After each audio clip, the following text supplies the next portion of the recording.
Glamorous symbols of 20th century nightlife are returning to Cuba more than 60 years after they started to fade.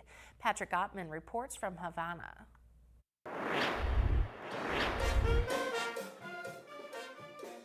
Throwing a party with 20 musicians for a neon sign may seem like overkill, but repairing and relighting this pre-revolution ice cream shop storefront has been a long time coming. Before Fidel Castro took power, Havana was a sea of neon. After his 1959 revolution, the government seized all private businesses, and as replacement parts became scarce, the signs began to go dark.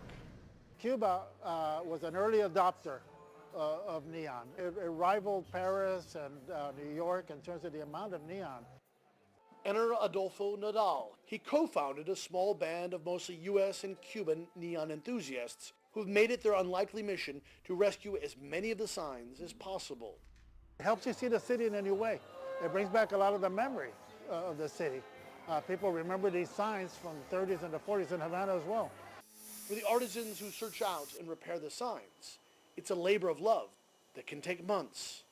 It depends on the complexity of the metal structure, if it's in good condition, she says. If we have to make new parts, it depends on the availability of the raw materials. Unfortunately, none of these items you can find in this country, and they have to be imported. Repairing Havana's neon signs can seem like a quixotic pursuit in a city where aging buildings collapse every day, and even when they are restored, the signs often stay dark during the regular power cuts here. The sign restorationists say that fixing up the sign is just the beginning of a transformation. The people are more likely to walk down a well-lit street, less likely to throw trash on the ground, and that what they're hoping to give Cubans is not just a restored sign, but a little bit of hope as well.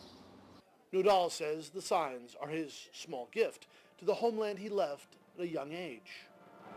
I'm Cuban American. I wanted to come back and make a contribution to my country, and I'm a neon guy, so I figured that neon would be a wonderful thing to do, and it goes in keeping with the history of Havana.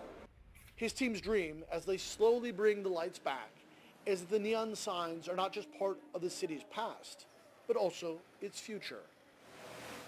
Patrick Ottman, CNN Havana.